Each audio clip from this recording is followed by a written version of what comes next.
নমস্কার বন্ধুরা, অনুর হেসেলে আপনাদের সকলকে স্বাগত। বন্ধুরা, সামনেই আসছে নীল ষষ্ঠী। আর নীল ষষ্ঠীর দিন অনেকে নীলের উপোস রাখেন। সেই দিন উপোস ভাঙার পর অনেকেই সাবু খেয়ে থাকেন। এখন সাবু দিয়ে বিভিন্ন রকমের মুখরোচক রেসিপি আমরা বানিয়ে খেয়ে থাকি। তবে আমি ছোটবেলার থেকে ঠাকুমা বা মায়েদের দেখে এসেছি উপোস ভাঙার পর সাবু মাখা খেয়ে থাকতো, সেইভাবে আমিও খাই।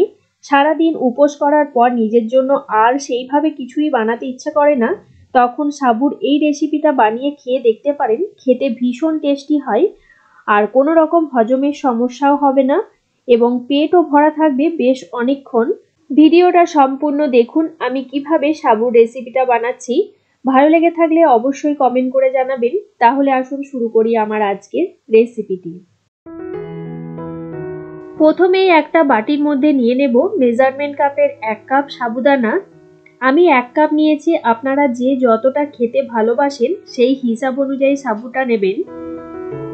আমি এখানে ছোট সাইজের সাবুদানাটা নিয়েছি, আপনারা চাইলে বড় দানাটাও নিতে পারেন। তবে ছোট সাবুদানাটা খুব তাড়াতাড়ি ভিজে যায়, তাই এটা খেতেও বেশ ভালো লাগে। যদি সাবু ঠিকঠাক না ভিজে তাহলে খেতে ভালো লাগে না। সাবুর মধ্যে যেহেতু অনেক নোংরা থাকে, তাই সাবুটাকে 2 থেকে 3 বার জল দিয়ে ভালোভাবে ধুয়ে পরিষ্কার করে নিতে হবে।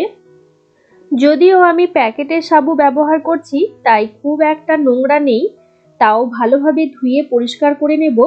2 থেকে 3 বার জল বদলে বদলে ভালোভাবে ধুয়ে পরিষ্কার করে নিয়েছি।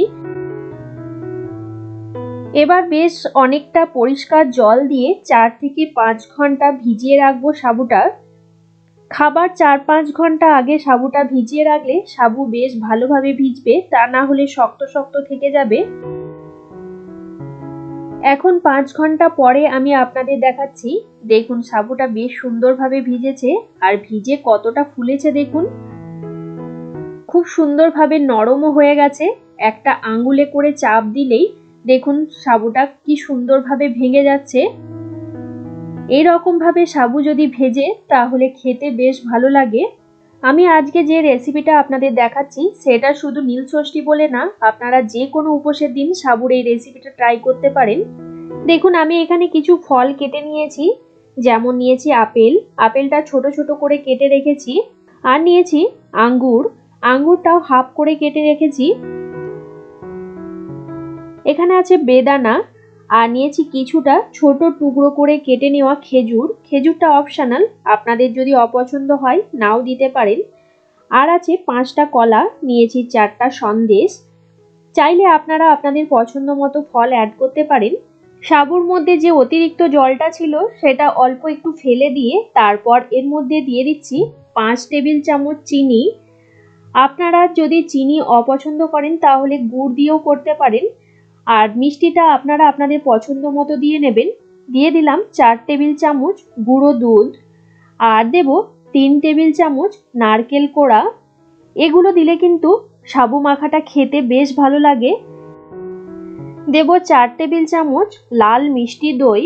আপনারা চাইলে সাদা মিষ্টি দইও দিতে পারেন।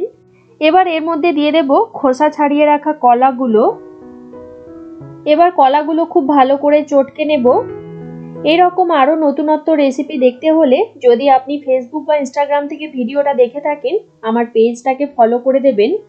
আর যদি ইউটিউব থেকে দেখে থাকেন তাহলে আমার চ্যানেলটাকে সাবস্ক্রাইব করে পাশে বেল নোটিফিকেশনটা প্রেস করে অল অপশনটা প্রেস করে রাখবেন। তাহলে আমি চ্যানেলে যখনই নতুন রেসিপি শেয়ার করব সবার প্রথমে নোটিফিকেশন আপনাদের কাছে পৌঁছে যাবে। এখন কলা, গুঁড়ো দুধ, চিনি, নারকেল সমস্ত কিছু খুব ভালো করে মেখে নেব। সাবুর সাথে খুব ভালো করে সমস্ত কিছু মেখে নেওয়া হয়ে গেছে। এবার এর মধ্যে দেব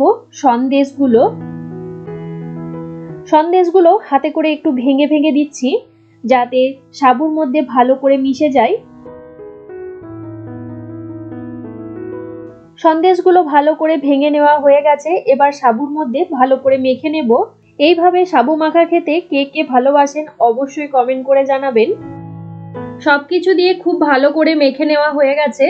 এবার সবার শেষে দিয়ে দেব কুচি করে রাখা ফলগুলো। যেমন প্রথমে দিয়ে দিচ্ছি আপেল কুচি, ছোট টুকরো করে কেটে রাখা আঙ্গুর, আর ছোট করে কেটে রাখা খেজুর, দেব বেদানা। এবার সব ফলগুলো একসাথে মিশিয়ে নেব। এই শক্ত ফলগুলো কিন্তু সবার শেষেই দিতে হবে, তাহলে সাবু মাখাটা যখন খাওয়া হবে তখন এই ফলগুলো যদি মুখের মধ্যে একটা করে পড়ে তাহলে খেতে বেশ ভালো লাগবে। তৈরি হয়ে গেল আমার আজকের রেসিপি সাবু মাখা।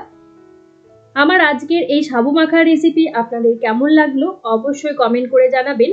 আপনারা যে কোনো উপোসবারে এইরকম ভাবে সাবু মাখা খেয়ে দেখতে পারেন, খেতে ভীষণ ভালো লাগে। রেসিপিটা ছেড়ে যাওয়ার আগে একটা লাইক করে দেবেন আর আপনারা আপনাদের বন্ধুদের সাথে রেসিপিটা শেয়ার করুন।